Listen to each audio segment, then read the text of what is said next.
Welcome to Her Time to Talk. I'm Megan Clark, a licensed professional counselor and the founder of Her Time Therapy, a group practice dedicated to supporting women's mental health. This podcast is for women, by women, and is all about creating a safe place for our experiences, amplifying our voices, and empowering each other with the knowledge to improve our mental health. Today, I'm here with Sydney, who is the producer for the Her Time to Talk podcast, and a very special guest that I'm honored and excited to speak with. Today's guest has a long and powerful rap sheet of accolades, accomplishments, and leadership roles spanning over 5 decades in both the LGBTQIA+ advocacy space and corporate DEI world. Angelique Piwinski is a trans elder, an educator, and a nationally recognized speaker whose work has left a lasting mark across industries and communities. A New York native, Angie retired as Senior Diversity and Inclusion Program Specialist from Interpublic Group, a global communications company with over 90 agencies and nearly 60,000 employees. She holds the distinction of being the most senior employee in IPG's history to transition to female, and she did so while serving as the executive VP across multiple global firms in the advertising world. Beyond corporate leadership, Angie served on the LGBTQIA+ advisory board to the mayor of Yonkers, New York's third largest city, where she played a key role in securing a perfect equality score from the Human Rights Campaign year after year. She was a World Pride Ambassador for New York State, a recipient of the Michael Sabino Legacy Award, and was recently honored in a citywide proclamation declaring Angelique Piwinski Day during Pride in 2024. She's also a community historian, a documentary narrator, and a public educator whose work spans from city halls to museum galleries. And most remarkably, she stood at the Stonewall Uprising in 1969, witnessing firsthand a moment that would ignite a global movement. We are beyond honored and welcome Angelique to the show during what we know is an incredibly busy and emotionally charged Pride Month. Her voice carries the weight of history and the clarity of lived truth, and we're so grateful she's here with us today.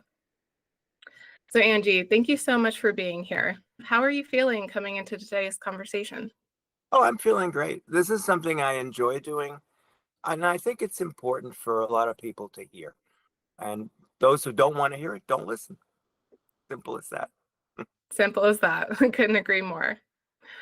So we are very intentionally recording this during Pride Month of 2025, and we're really curious to hear from you. What does Pride Month mean to you now at this stage in your life and your advocacy, especially given everything that's happening today politically and culturally? That's a really interesting question because I look back on the origins of Pride, and originally, back in the year after Stonewall, they did a march in New York City, and they were trying to figure out what to name it. How do you wrap this? So it was a celebration of this, but on the other hand, so one of the people said maybe it's gay power. The word power was big in the 70s as Black power, gay power, flower power. We had all that stuff. But one of the organizers said, we don't have any power, but we have pride in who we are as people. And everyone, no matter who they are, can have pride in something. It's not something that, it's something you've accomplished, and it doesn't have to be this, it could be something else. So I'm always feeling good that we still continue to acknowledge and celebrate pride, if you will. And it's changing all the time. We're in a difficult period right now where, not that we weren't in the 60s, because they were violent and difficult. And so we've come full circle, not quite as bad as it was back then, but we're there and we're getting there. And of course, to me, this is simply a distraction from all the other stuff that Washington seems to want to do. I frame it that way. There's 2 million of us trans people out there. Mm-hmm.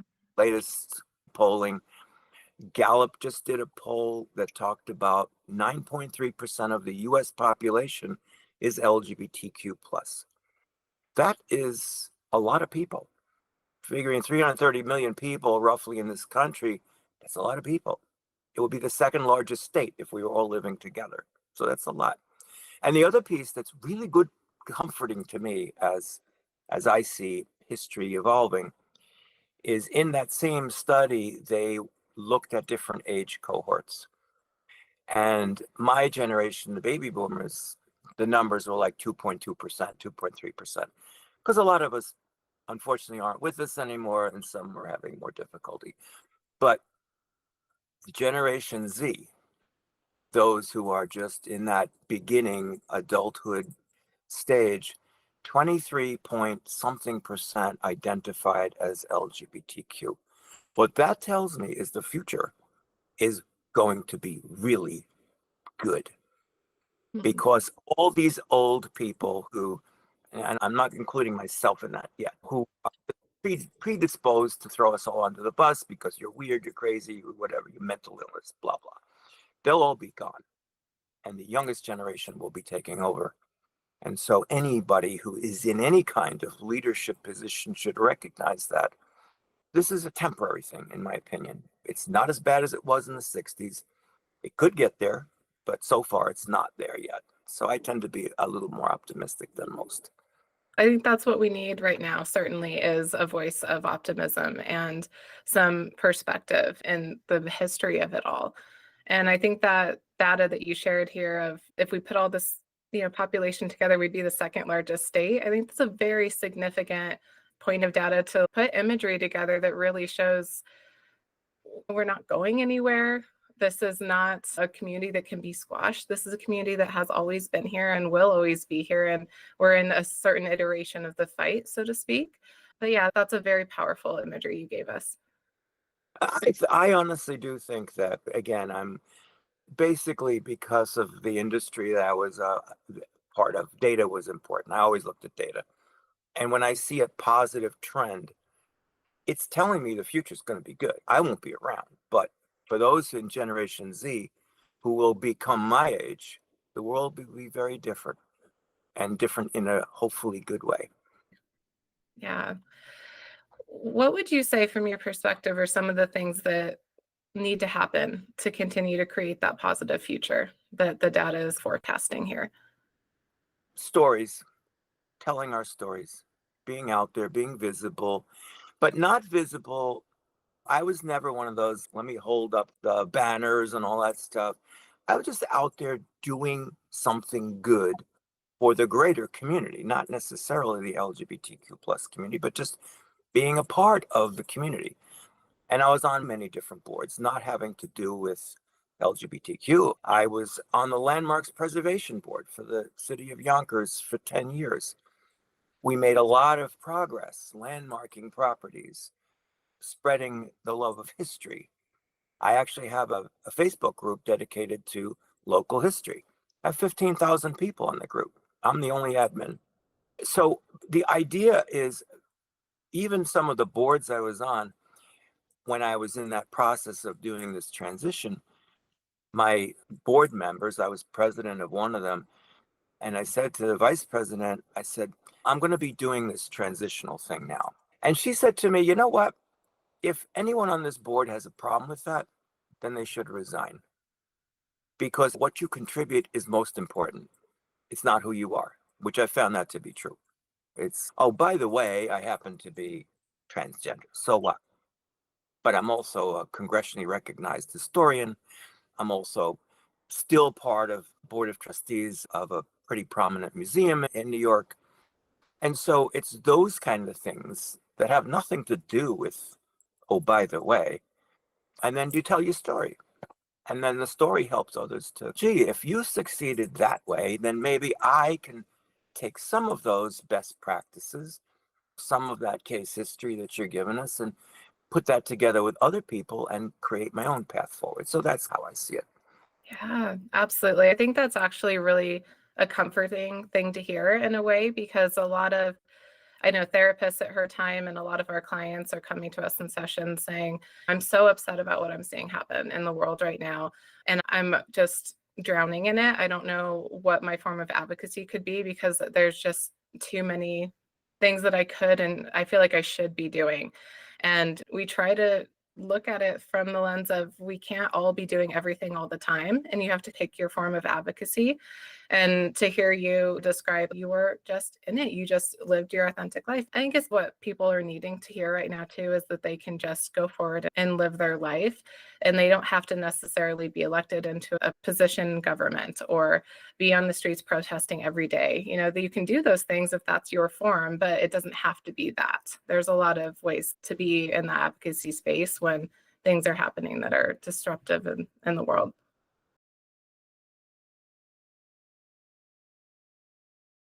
Authenticity, just being your authentic self, is an act of resilience. Yeah, that's true.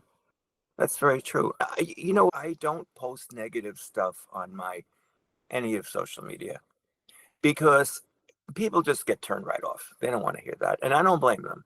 There's enough negativity out there.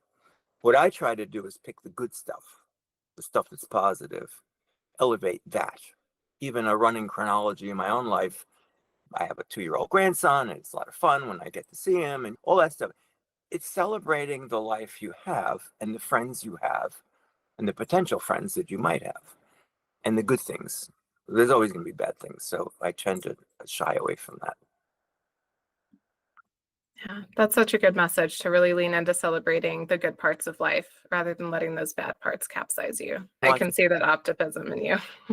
it's just the way I am. And there's a lot I could be negative about, but I'm not going to go that route because to me, happiness is self-created. Happiness is the fountain of youth.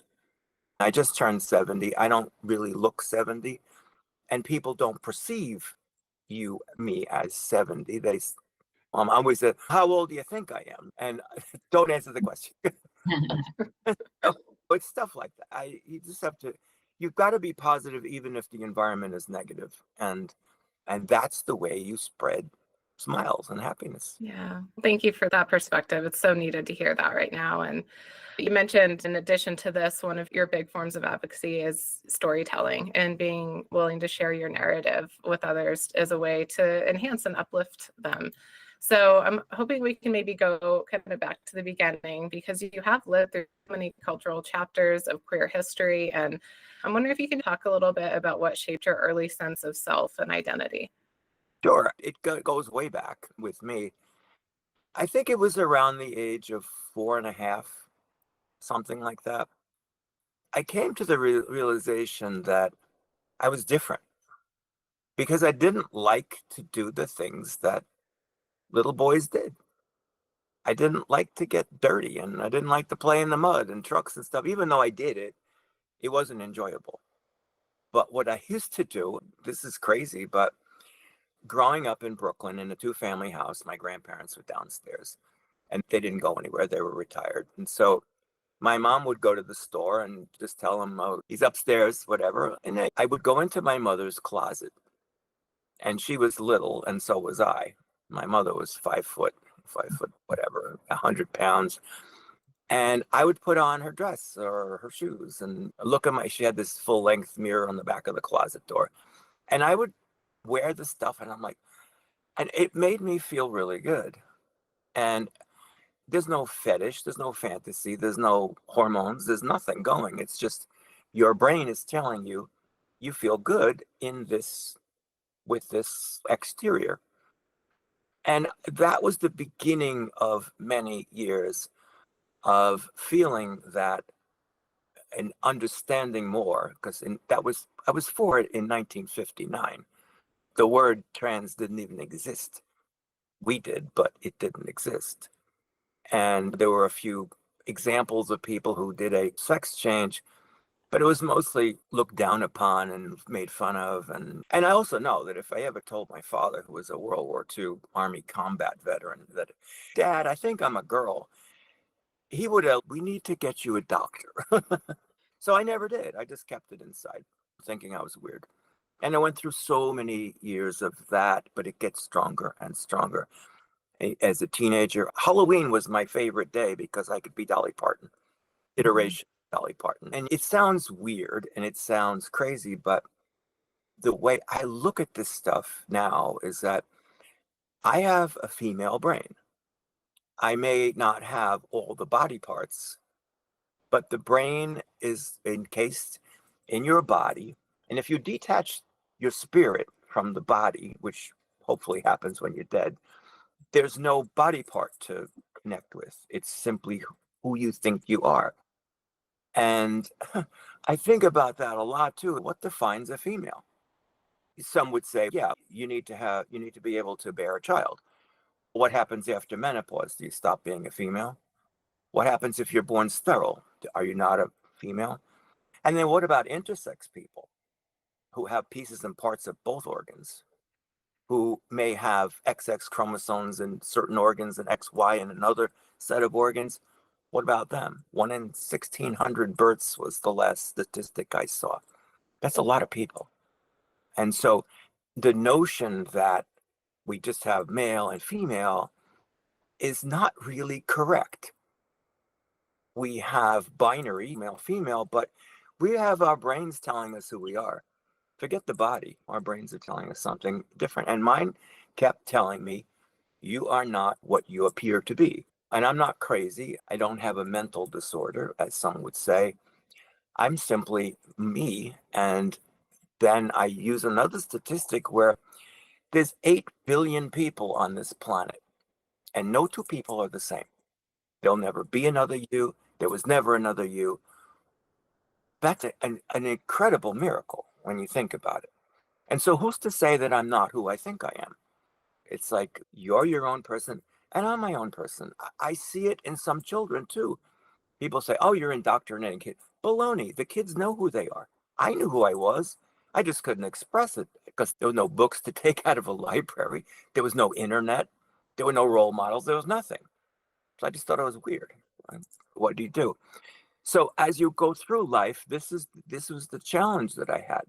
And I did the things that typically you would do. I went to college. I did get married.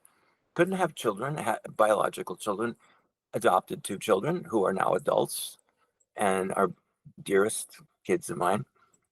And so life takes you through of its own pathway. And you do the best you can with each pathway. And that leads you to another chapter and another chapter.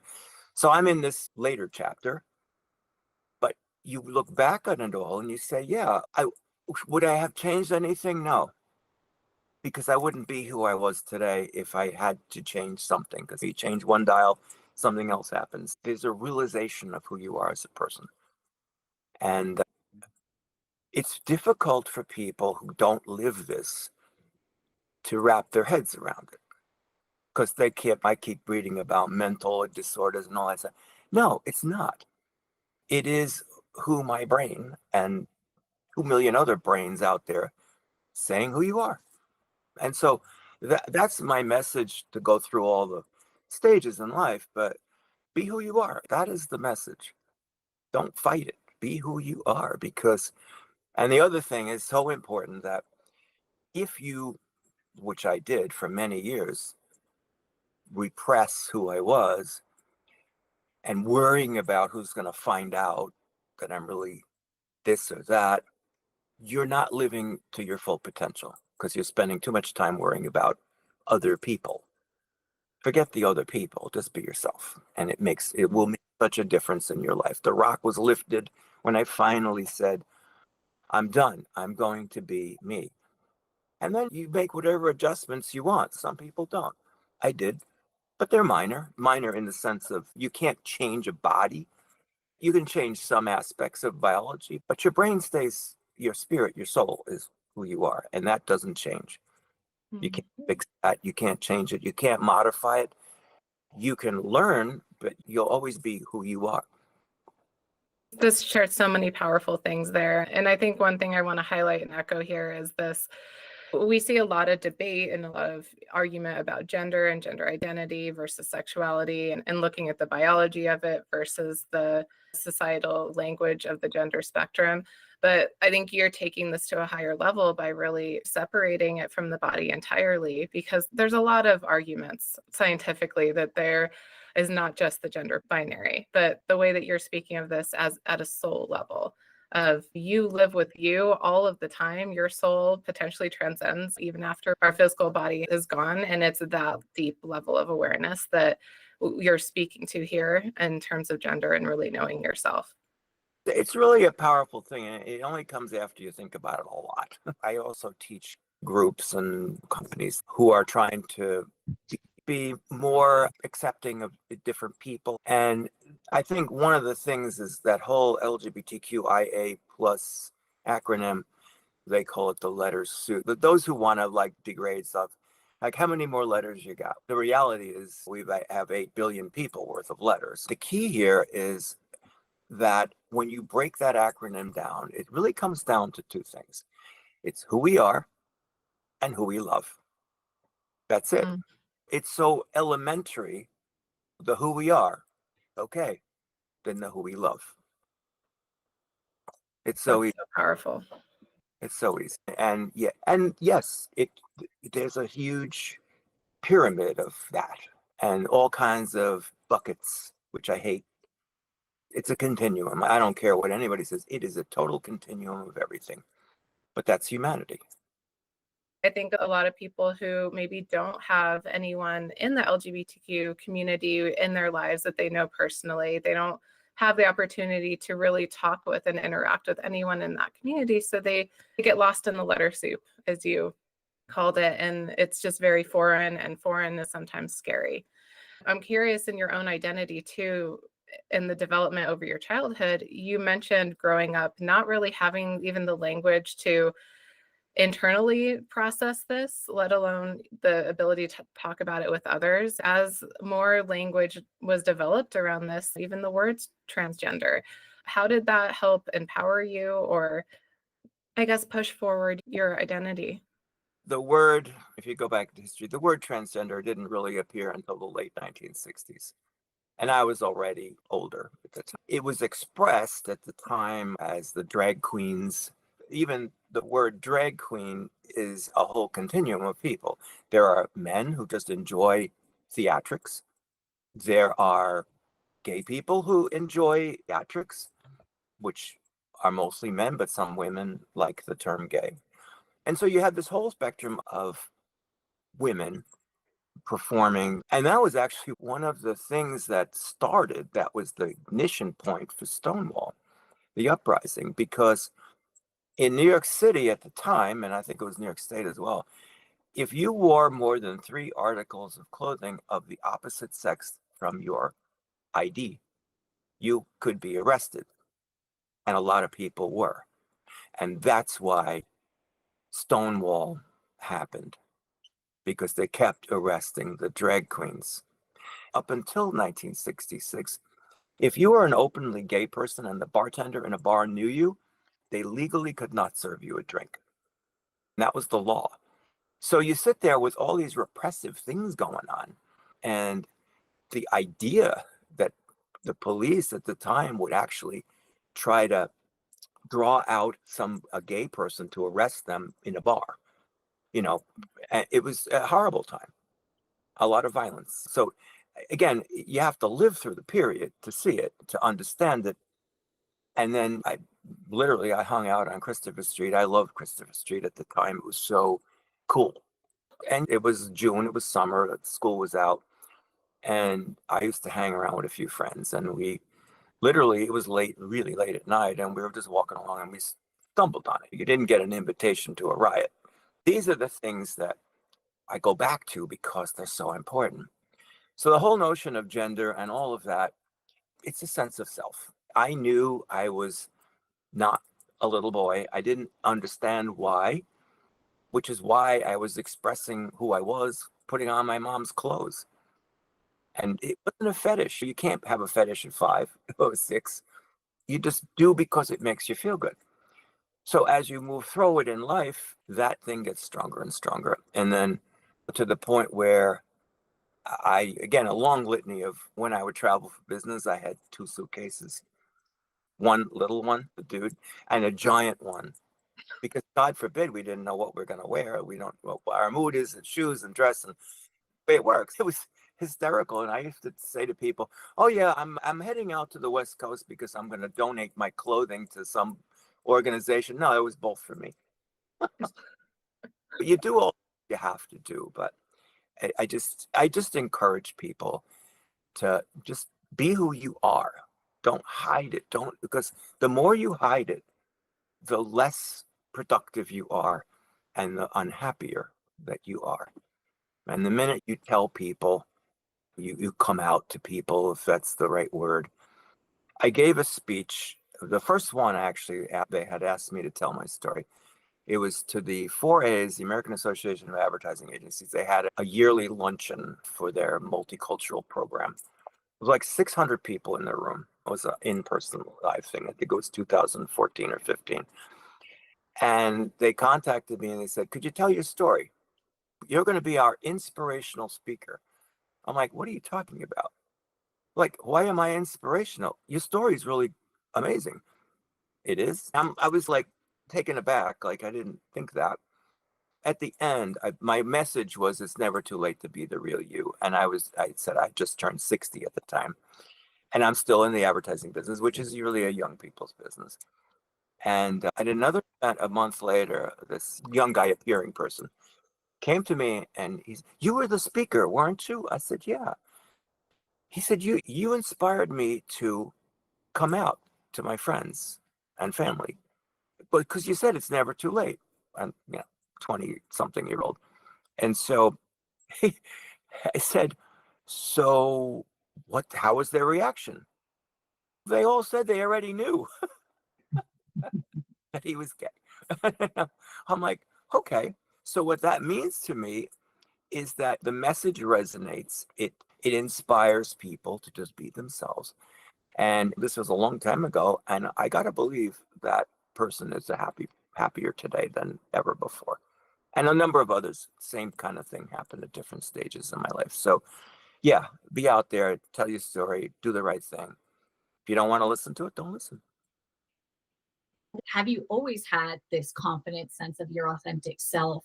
And was that challenging for you? What was that process like of gaining that knowledge and understanding and love for yourself, it sounds, so that you were able to spread that message? You hit the key word there, confidence. It takes a lot to get the confidence. It's not an instant confident, because I remember just the first time stepping out of a hotel room in San Francisco when I made the decision, I'm going to live me. I'm going to be me. I was scared to death because I was going to walk a few blocks with a cute dress and heels to a bar that I knew was friendly to people like me. And the neighborhood was, it's the Tenderloin in San Francisco. It's a little dicey neighborhood, but cool. It was a transgender epicenter, if you will. And I used to stay there when I was seeing my client. And they always used to say, why are you staying at this cheap flea bag hotel? We put you up in a nice place. No, I want to be here. I want to be with my people. Anyway, the confidence it takes to walk out of that hotel room. For the first bunch of times, I had an old flip phone. So I was pretending to talk to somebody as I'm walking so I wouldn't have to hear the, hey, baby, how this, it is. And I know I didn't look that good in the beginning. But the idea of confidence is critical. And the only way you do it is to actually do it. Walk the walk. Get out there, do it. And over time, I was comfortable. It's okay, I can do this. It's working for me. And then you build up the confidence to start telling people, and you get rejected by some. Yeah, I remember telling a really good friend, and the person said, I can't have a friend like you. And I'm like, what do you mean? I'm the same person. No, what would they say to me? I'm like, who cares about you? It's about me. And it was, no, I can't have a friend like you. And that was it. Okay, fine. I tried a few times, give up. At the end of the day, you're going to lose some, but you gain a lot more. And that was another piece of confidence, because I was confident enough to say, all right, this is who I am. If you don't like me, bye. If you do like me, we can be friends or acquaintances or just business, whatever. So I look at those kind of things and say, you need to develop confidence. It takes a while. It really does take time.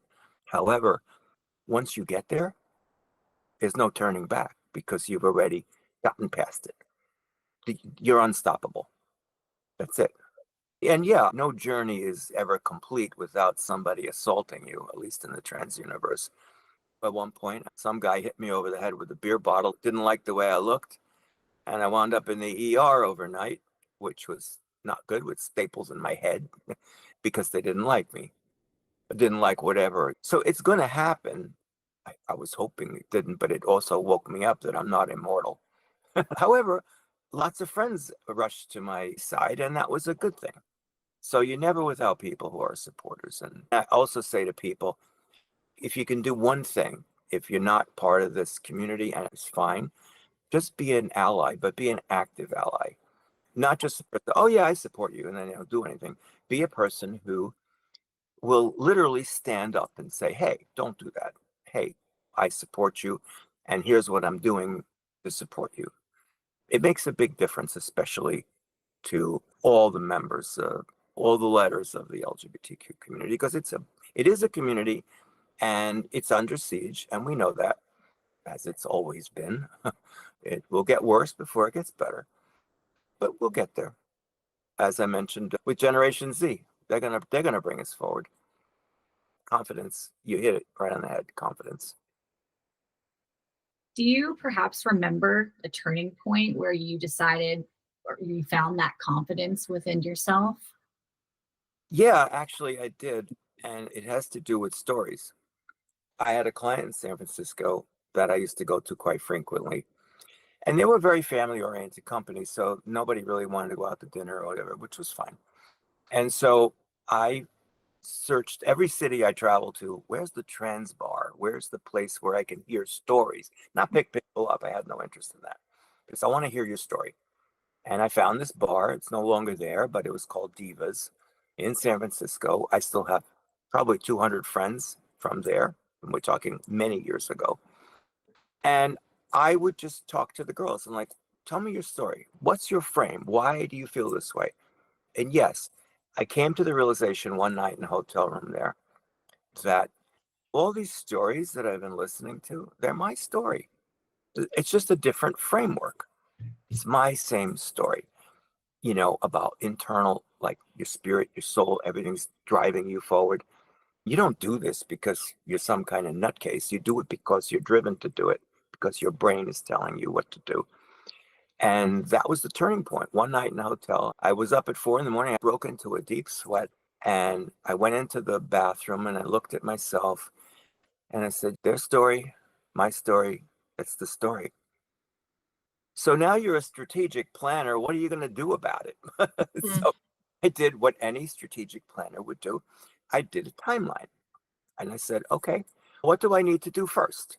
First of all, get rid of the mustache because that really doesn't look very feminine. And so then it's okay. Most women have, not all, one of the signs of it, in my head, coming from that Dolly Parton Halloween thing I always did, was the idea that deflecting from a face to a body, right? Because the first thing is the body. You don't know who they are.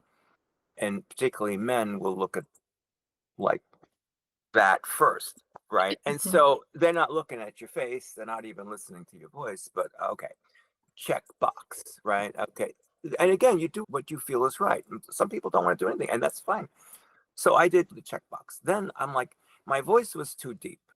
It still is a little on the deeper side, but I'm old. So there was a college nearby, Mercy Now University. They have a speech and hearing department, and they offered a course for trans people to understand voice and how to modify it. Can't totally change it, but you can modify it. And of course, I made friends with all the professors. A lot of them are still there. And every once in a while, I substitute for their classes too, which is sweet. But the idea was, okay, what can I do with this voice to project a image more aligned with who I am? And so I spent 2 years part-time, like going to different classes and understanding the how you can change, you can modify, and they have very sensitive equipment. So the first day I was there, they did this analysis of your voice. And then 2 years later, finally I said, okay, I think we're done. as much as I can do. And the numbers were absolutely incredible, totally changed.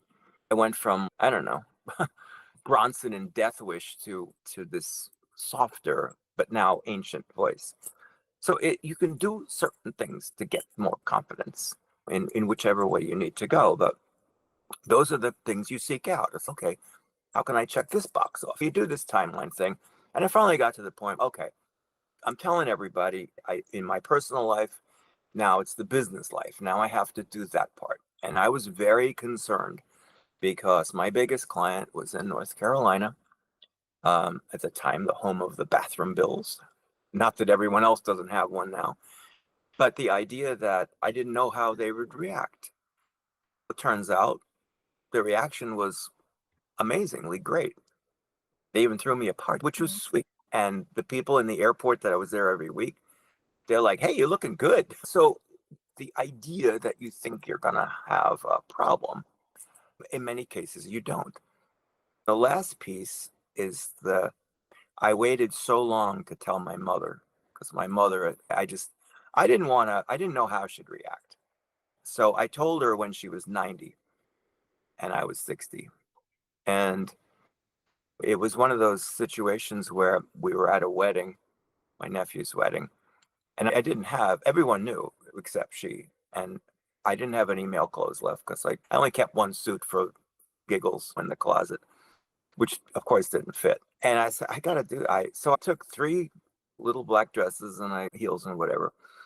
And I said, I got to tell her because I can't not do this. I have to do it. So I went into her room and we were going to have lunch. And I said, so how do I look, Ma? And she said, you look great, but you got to cut your hair because you look like a girl. And I'm like, hold that thought. So then I went through this explanation and she's like listening and she goes, okay. I'm like, what do you mean, okay? I thought you'd have a heart attack. She goes, no, don't you understand? Are you happy? I'm like, yeah.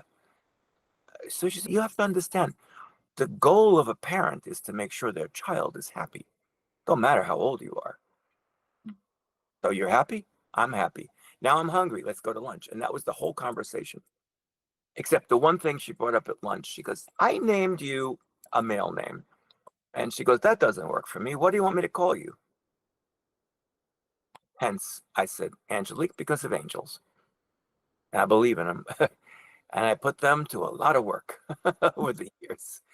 The lesson learned from that was the people you fear the most sometimes turn out to be your greatest allies, because you're predetermining what you think they're going to react, but they don't react that way. And then sometimes your best friends turn out to be not. So life is a strange thing. I have worked with a handful of clients who are in their gender identity kind of exploration. Some of them are younger, and they're able to pinpoint, as you said, you wrote out a timeline of, okay, I'm feeling this confidence, I'm feeling this need to take action and really become my authentic self fully. And I see the point 1, 2, 3, all the way through. And they've been able to plan this all out, but are unable to even take the first step because they're paralyzed by this fear that they're going to be attacked because they see so much violence on the news and on social media. And that is a reality. And I'm wondering, you're saying here that sometimes the people that you're most afraid of are actually going to have a really wonderful supportive response, and sometimes not. But I'm curious if you have anything to add to those people that are just paralyzed in that space of fear and unable to take that first step. Baby steps. Baby steps. You don't dive in the water when it's just unfroze. This literally took me years to slowly move forward. It took me 2 years to find a plastic surgeon to do these, just because I wanted the right person and I wanted to make sure, because plastic surgery is an art. And you have to be in it. And I found the most incredible plastic surgeon, and I did him 3 times. Bigger, biggest.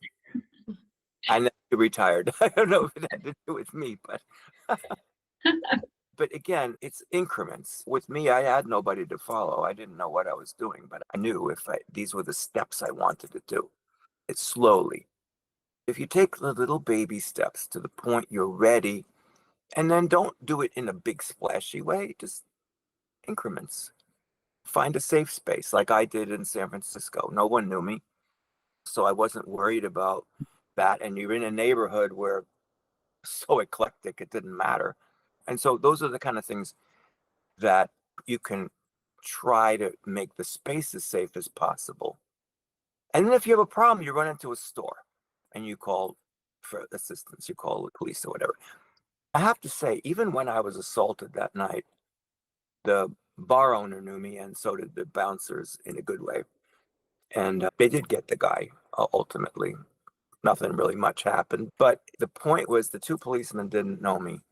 And they asked me, how are you okay? Blah, blah, blah, usual stuff. And we're going to call an ambulance, which hospital? Yeah, okay, fine. And can we just see your ID so we can make a record of it? And then they saw my ID. And the first thing they said was, how may we address you? Because the ID certainly didn't match this.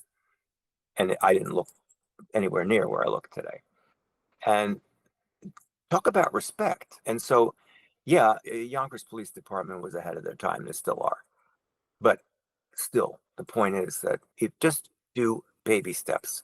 And then confidence takes time. It really does. And you'll make a few mistakes too. Pull back. Try something else. Look at everyone else's stories.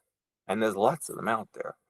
If my story doesn't work for you, there's probably 100, 200, 1,000 more that could be. And it doesn't have to be for this. It could be people who've overcome a handicap, people who have done something that they have succeeded in. And maybe it's not necessarily gender. Things you can do to change things. It is a process, and the process isn't always the same, but the end goal is the same. Be yourself, and you'll be much happier. That's the whole point, and I'm happy, which is reason why I don't think I look my age. And then share your story, because someone else may be looking to figure out where to go, how to go next. As you say, your clients are not sure, they're uncomfortable, they're scared. That first big plunge, don't take a plunge, take a little splash, and itty bitty on itty bitty, and you get there. Yeah, that's such good advice, because even small action steps towards this ultimate goal, it's taking action for yourself on a consistent basis. It's not keeping everything stuck and stagnant. Yeah, the idea that you're moving forward, you're learning as you go, and you need to test and learn. Try something. Doesn't work, try something else. And eventually, you're still moving forward. Maybe a step backward here and there, but you're still moving forward. And so that's my advice. Slow, steady, slow. Take a break, breathe if you're uncomfortable. I've seen some people detransition, which I can't even imagine that, but because of fear. And fear, it's like either I'm going to get killed or I better just revert back to what I was, but I'll be totally unhappy and miserable. That's not the way to do it. Move, go somewhere else, change your environment, change wherever you live, how you live. And I always say too, like the workplace can be a lifesaver. The companies who are accepting of talented employees who might be different may offer the one safe space that a person might have. So if your company's not supporting, find another one. There's always something you can do, as opposed to, yes, I have had some friends take their lives because the world hated them. They could not deal with it. And they were not like me, where I would give them the finger. People are fragile, some people. And I understand, because sometimes you can't climb out of that box and you don't see a recourse. And that's another reason why I like to tell my own story. It's like there's always a way to move forward. Just don't fall into that trap that you're worthless, because every human is incredibly useful in this world and has a purpose. Absolutely. The world is so much better off the more people that are living their authentic lives in whatever way they can. I think about humanity as one giant puzzle with billions, 8 billion little puzzle pieces. So the minute one drops out, there's a hole. And that hole can't be really replaced, especially if it's dropping out for cause as opposed to naturally. Every life is important and every life is valuable. And you're here for a reason. Yeah. I find it really interesting that you point at work as being a lifeline potentially as well. I think a unique part of your story is that you transitioned in this high level leadership position within a company. And it sounds like by and large, you had a lot of support within your company and positive interactions throughout that process. But I'm curious if you can talk a little bit more about that and if there were any challenges or stumbling blocks you had to navigate and how you did that to find that job that felt like a safe place. Here's the thing. The company had different business resource groups, one focused on LGBTQ, women's group, Asian group, etc. Again, I was looking to see how I could move forward. And at one point, the LGBTQ group had a void. There was no leader. Both of them had left and went to other companies. So there was zero.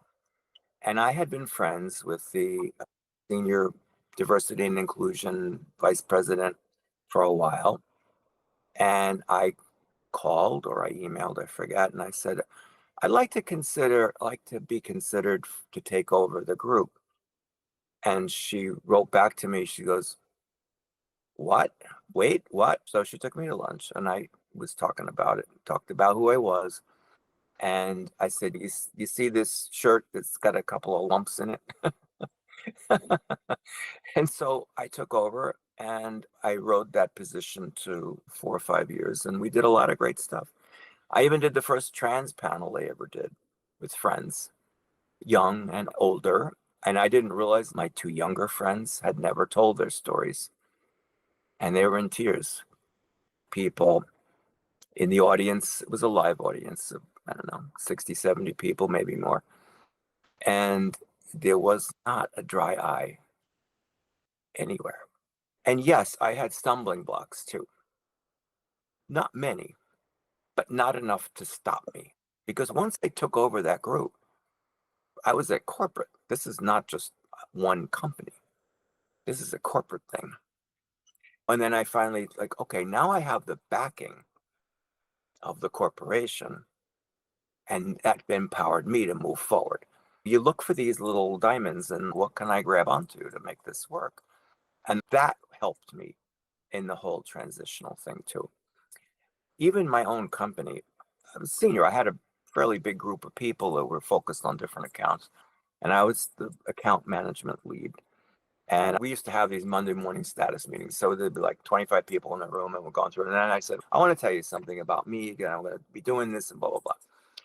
And I got a round of applause, which was sweet. And then I said, if anyone has an issue, talk to your manager, which was me. So, little fun things. But a couple weeks later, my creative partner came into me and probably had the greatest wisdom I've ever encountered. And he said to me, you've been dealing with this transition thought for years, for decades, but it's all new to us. And the team they just don't quite understand. They don't know. They're trying to figure it out. So understand that we're transitioning with you, which was a powerful thought because most people, they only think of themselves, which I was. Like, I'm transitioning. So what? So is everyone around me. And once you come to that realization, it's wow. Yes, of course. Breathe, give them breathing room. If they have questions, ask the questions. And so those are the things that are really insightful sometimes. But yeah, it was not an easy thing. And some of the times when I give my talks to different companies, usually they call on the supplier that uses me. And usually what it is, they have someone transitioning and they've never experienced it or they want to make sure it's done properly. So they'll get me to talk about the subject. That then creates the environment to make it easier for that person. And I usually wind up later on being contacted by the person because it helped. You go through that litany and then it really does change the perspective moving forward. Home life may be toxic. Anything outside the office might be toxic. But when you're in the office, if you're respected and your coworkers respect and embrace you, it's great. You don't have to think about it too much. And hiding isn't a good option because you're thinking about that all the time. Once it's done, it's like, the rock is off your back. Yeah, it's freeing. Thank you for sharing that. That's so powerful to hear your experience, and also the ways that you've now given back and helped other companies to do better in this space, because it's hard enough for women to climb the corporate ladder and be in these positions, let alone trans women going through this experience who need that much more understanding and support. I'm really inspired by how much you've persevered through the stumbling blocks, as well as being able to use your confidence and the backing that you have been able to amass to support others in this community. I was curious, just based on what you said, what do you think some of the biggest misconceptions are about the trans feminine experience specifically? I'll talk trans in general because, see, I tend to be like, I'm a woman, period. The brain tells me who I am. Forget about what the body says. The brain tells me. I don't need an adjective. I don't need a modifier. I'm just a woman who is out there trying to be myself. The misconceptions are lots of stuff like, oh, it's just an act. Oh, it's just a phase. Oh, they're grooming people and all that crap. Listen, I don't groom nobody. What I really would encourage some of these political folks who seem to have that thing, who probably never met one of us, talk to us, because you're going to learn something that may change your life. And I've noticed that sometimes someone in their family comes out and all of a sudden there's an understanding. But in lieu of that, talk to one of us. We're out there. I have no problem talking to somebody and trying to convey what it's like and how you feel. There are people who are members of the clergy who keep saying it's only male, only female, marriage is this, marriage between man and woman. Great. But there can be love. Love is the common denominator of all religions and all traditions. If there's no love, it's not any of those. It's not a religion. It's simply not. Overarching all is just love. Love yourself. Love everyone around you. If you can't love them, then accept them. Simple. It's really simple stuff. Just talk to people. Because these people who like, oh, you're mentally ill and you're this and that. No, we're not mentally ill. We know who we are, probably more than you do. And just because if you want to deflect on the issues of the time to throw a marginalized group under the bus, whether it's trans people or whoever else, or immigrants, give me a break. That's deflecting from reality and deflecting from some other bad thing that you're trying to do. So yeah, talk. We'll talk. Believe me, I have no problem talking to anybody. I have nothing to lose by doing it, because if I can even put a little shred of understanding or at least acceptance, it can make a big difference. I'm not going to change the world, but we can change one person at a time. Thank you for your work and for all that you've shared with us today. Anything that you haven't already shared with us that you want to speak to, I want to give an opportunity for that. And hopefully you can leave us with some advice as therapists, as allies. What can we do to help and to put more good out into the world and to support this community? I think pearls of wisdom at the end of the day, don't listen to the naysayers. Don't take it all to heart. I read so much of the crap that mental illness and all that garbage. No, it's not. Just because you can't understand it, which I understand, it's difficult to understand, but you can accept that people are different. So there's a difference between understanding and acceptance. And I do think that too many people are just hung up on this whole notion of biology and this and that. It's the same old story over and over again. But don't be disappointed. There's always going to be people in the world who are going to feel that somehow putting you down builds them up, which is ridiculous. And then look at history. Everyone has a different advocacy. Mine is just being out there and doing good. I don't do the sign holding and flag waving and all that stuff. Although I do like to walk in the Pride Parade. It's never too late to be the real you, as long as you're living and breathing. I've seen enough people in my family and friends on the deathbed and dying and die in front of me, and I didn't want to be that person, never having lived who I was. So sometimes that helps in the thought process. What if you got hit by a bus tomorrow? a lot of what ifs, but if you never have lived, that would be a greater tragedy than not at least trying. So life is fragile. Life is short. And the older we get, now that I've hit the 7 digit, I realize that. And so it's even more important that we just focus sometimes, because when we're happy, we can make other people happy. It's hard not to. And then the last thing is the greatest gift you can give, I love this expression, is your time, because you'll never get it back. Lots of cliche type things, but it's the truth. And that's why I do things like this, because I feel that it's important that giving time to use my words or thoughts, or I won't call it advice, I'll just call it best practice from me, I think can be beneficial to people. And again, listen to their stories, connect them with other stories, connect them with resources. I had none when I was 4. There was nothing, 0. No books, no mentors, no out people, no nothing. But the world's changed. And that's why I think lots of Gen Z and Gen X is understanding, or are understanding more about themselves, because there's information. It's all over the place. Some accurate, some not. You can distill what is clearly not. So I think your story, I'm sure you've seen it already, has changed a lot of lives, and I think it'll continue to. I actually love what you said about time, because we can't get it back. So it is one of the greatest gifts. And it's part of why I named the practice Her Time Therapy, because I recognize how valuable, especially women's time, really is, with so much of the world trying to steal it away and take it for other things. So I want to thank you again for spending this time with us. And it was an absolute honor speaking with you today and getting to know you more. likewise, thank you very much. Thank Thank you, you, Angelique. Angelique.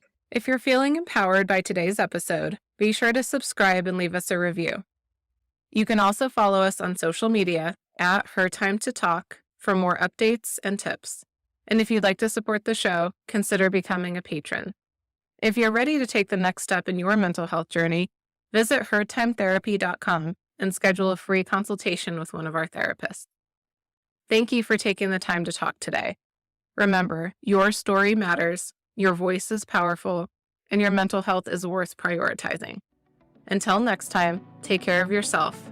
This is your time. The information shared on this podcast is not intended to be personal mental health advice, and listening to this podcast does not create a therapeutic relationship between the listener and the therapist featured on this podcast. We encourage listeners to engage with a licensed therapist for personalized mental health treatment and advice.